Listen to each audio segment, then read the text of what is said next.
ناظرین، تعصب نے عیسائیوں کو اس درجہ اندھا کر دیا کہ ان میں نیکی بدی کی تمیز بھی نہ رہی۔ وہ مسلمانوں پر ظلم کو ظلم نہ سمجھتے تھے۔ جو شخص بھی اسلام کو نقصان پہنچائے، مسلمانوں کے مصائب میں اضافہ کرے، وہ ان کے نزدیک ولی اللہ تھا۔ ایسا ہی ایک آدمی صدیوں پہلے اندلس، پرتگال اور کشتالیہ والوں کا محبوب تھا۔ اس شخص کے نام کے نعرے لگتے اسے بہادر عیسائیت کا خادم، مسیح کا پیارا، خدا کا لاڈلا اور مذہب کا محافظ سمجھا جاتا تھا، حالانکہ وہ شخص بڑا ہی ظالم، مکار، عیار، دغاباز اور جال ساز تھا۔ اس کا نام سیڈ تھا اور وہ ایک لٹیرا تھا، رہزن تھا، ڈاکو تھا۔ کشتالیہ اپنے اس فرزند کے کردار پر خوش نہیں تھا۔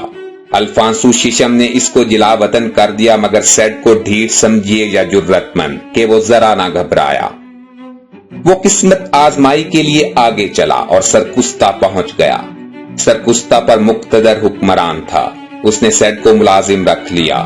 یہاں اس نے اس قدر ترقی کی اور عروج حاصل کیا کہ مقتدر کا سپہ سالار بن گیا۔ وہ 30 سال تک ہمسایہ ریاستوں سے لڑتا اور ہر ایک کو خوب پریشان کرتا رہا۔ عیسائی ہونے کے باوجود عیسائیوں کو لوٹتا، مارتا اور رونتا گیا۔ سیڈ ایک ایسا شخص نہیں تھا جس کا ذکر کریں اور اس کے کارنامے نہ بتائیں۔ وہ ایسا شخص تھا جسے وہاں کے ظالم بھی ظالم سمجھتے تھے۔ وہ اس قدر سنگ دل، ظالم، وحشی اور جلاد قسم کا انسان تھا کہ جدھر رخ کرتا انسانیت پناہ مانگتی۔ وہ لہلہاتے کھیت اجاڑ دیتا، فصلیں تباہ کر دیتا، باغ ویران کر دیتا، بستیاں جلا دیتا، مرد، عورت، بچہ، بوڑھا، کمزور اور بیمار، جسے پاتا تلوار کے گھاٹ اتار دیتا۔ وہ کشتالیہ پر بھی کئی بار حملہ آور ہوا اور یہاں بھی ہمیشہ اپنی سنگ دلی اور خون خواری کا مظاہرہ کیا۔ الفانسو ششم اس سے اتنا تنگ ہوا کہ اس نے اس انسان نما درندے سے مصالحت کر لینا ہی مفید سمجھا۔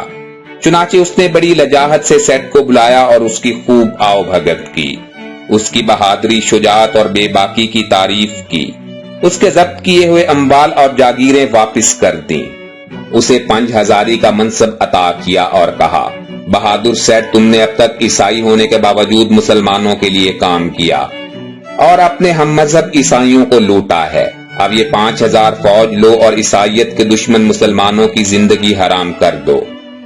سیڈ نے فوج کو ساتھ لیا اور اسلامی ریاستوں کو لوٹنے، جلانے اور تباہ کرنے لگا۔ اس نے بلنسیا، شاتیا، ترتوشا اور اریبلا پر آرام حرام کر دیا۔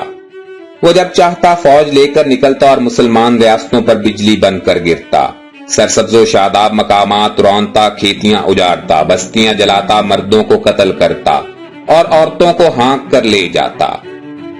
مصیبت کے مارے مسلمان اندرون ملک کی طرف بھاگتے۔ ریاستوں کے حکمران سیڈ کے مقابلہ میں اپنے آپ کو بے دست و پا سمجھتے۔ برشلونہ کے نواب نے اسے روکنے اور اسے سرے راہ ٹوکنے کی کوشش کی، مگر سیڈ نے ایسے داؤ پیچ کھیلے کہ بیچارہ نواب بے دست و پا ہو کر رہ گیا اور آخر اطاعت پر مجبور ہو گیا۔ برشلونہ کے سقوط سے سیڈ کی طاقت بھی بڑھ گئی اور وہ اپنے آپ کو بے تاج بادشاہ سمجھنے لگا۔ مشرقی اندلس کی اسلامی ریاستیں اسے 2.5 لاکھ دینار خراج ادا کرتی تھیں، مگر پھر بھی اس کی شیطانیت سے محفوظ نہیں تھیں۔ اسے جب کبھی شیطانی دورہ پڑتا، اسلامی ریاستوں میں زلزلہ آ جاتا، بچہ، بوڑھا، کمزور، بیمار، تندرست، مرد اور عورتیں، غرض ہر کوئی الامان و الحفیظ پکار اٹھتے۔ قتل و غارت اس کا مشغلہ تھا، لوٹ مار اس کا پیشہ تھا۔ جوان عورتوں کو بکریوں کے ریوڑ کی طرح ہنکا کے لے جانے میں اسے مزہ ملتا تھا۔ اسے لہلہاتے کھیت جلانے، ہرے بھرے باغات اجاڑنے، آباد بستیوں کے کلیجے پھاڑنے میں لطف آتا تھا۔ انسانیت اس شیطان سے پناہ مانگتی تھی، مگر عیسائی اس کی تعریف میں قصیدے پڑھتے تھے، صرف اس لیے کہ وہ مسلمانوں کو نقصان پہنچاتا اور ان کی حکومتوں کو کمزور کرتا تھا۔ وہ مسلمانوں کے خون سے ہاتھ رنگتا، اسلامیوں کا خون بہاتا اور مسلمان عورتوں کو لونڈیاں بناتا تھا۔ دوستو، جب الفانسو کو گرناتا کے نواح میں شکست ہوئی تو رسوائی نے اسے اپنی گود میں لے لیا۔ اس نے سنا کہ سیڈ بلنسیا میں موجود نہیں بلکہ سرکستہ میں ہے۔ الفانسو نے اپنا غصہ نکالنے کے لیے بلنسیا پر حملہ کر دیا اور اسے محصور کر کے بیٹھ گیا۔ سیڈ کو پتا چلا تو وہ ضبط نہ کر سکا. اس نے اپنی فوج سے الفانسو کے علاقے پر حملہ کر دیا. سیڈ آگ کا ایک طوفان تھا. اس نے الفانسو کی قلم رو میں وہ تباہی مچائی کہ انسانیت دنگ رہ گئی. اخلاق ششدر رہ گیا. عیسائیت کی روح بھی کانپ اٹھی. اس نے قتل و غارت کا ایسا سلسلہ شروع کیا کہ پہلے نہ دیکھا اور نہ سنا تھا. کھیت باغات اجاڑے، دیہات اور قصبے راکھ کا ڈھیر بنائے. شہروں کی اینٹ سے اینٹ بجا دیا. آبادیوں کو ویرانیوں میں تبدیل کر دیا. بڑے بڑے الاؤ جلائے اور زندہ آدمی جلا ڈالے. الفانسو نے سنا تو پیچھے کو دوڑا، مگر اس وقت تک سیڈ بھاگ چکا تھا. الفانسو اگرچہ خود بڑا ظالم تھا، مگر اپنے ملک کی تباہی دیکھی تو اس نے سیڈ کو اپنے آپ سے بڑا ظالم مان لیا.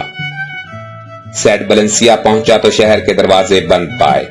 اس نے شہر کے بیرونی حصے جلا کر راکھ کر دیے. مکانات مٹی کے ڈھیر بن گئے.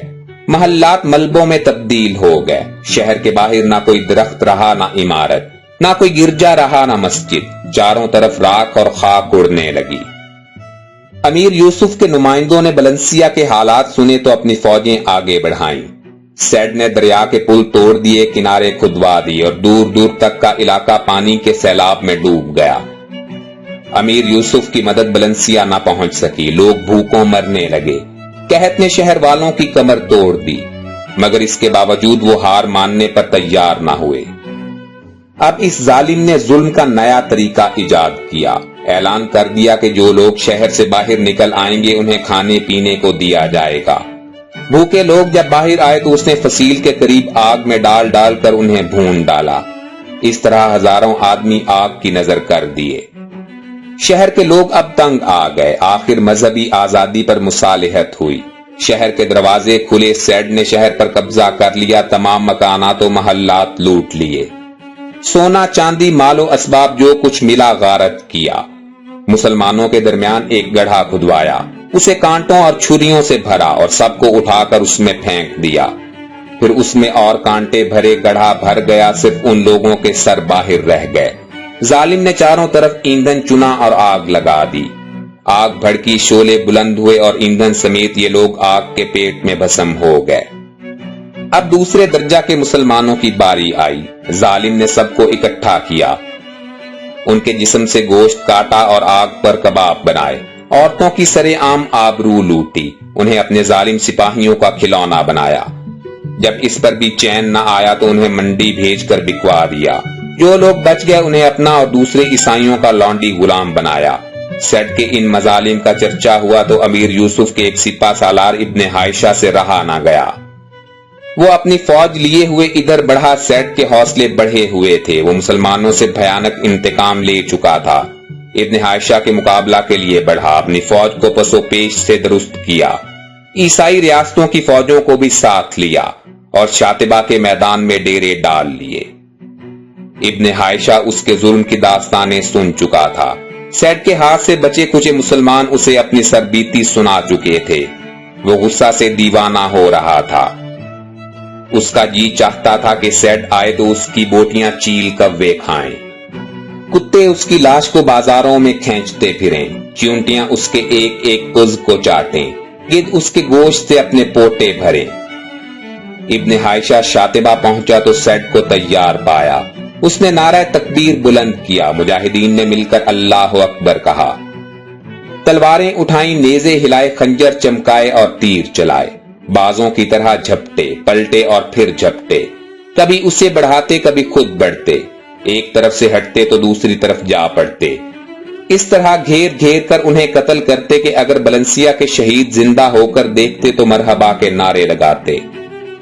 گھمسان کا رن پڑا. اتنا خون بہا کہ کشتوں کے پشتے لگ گئے. لہو کے دریا بہہ گئے. میدان سرخ ہو گیا. گھوڑے خون میں نہا گئے. مجاہدین کے کپڑے لہو میں بھیگ گئے. تلواروں کی دھاروں سے خون کے چھینٹے ٹپ ٹپ کرنے لگے. یوں معلوم ہوتا تھا کہ مجاہد خون کے دریا میں نہا رہے ہیں. سیڈ کی فوج کٹ گئی. مرنے والے مر گئے. کاٹنے والے کٹ گئے. تلوار کی بھینٹ چڑھ گئے. سیڈ زخمی ہوا. بھاگا اور بلنسیا میں جا چھپا اور سسک سسک کر کتے کی موت مر گیا. یہ تھا عیسائیوں کا ولی مسیح کا نائب. عیسائیت کا محافظ جس کے گیت گاتے اب تک عیسائی نہیں شرماتے۔ ناظرین، اسی طرح کے معلوماتی واقعات سننے کے لیے ہمارے چینل ہسٹورک انفو کو سبسکرائب کرنا آپ کے لیے نہایت مفید ثابت ہوگا۔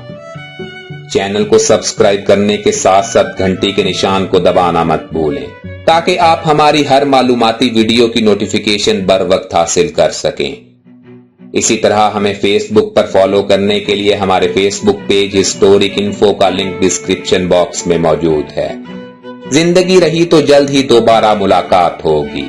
اپنا بھرپور خیال رکھیے گا۔ اللہ حافظ۔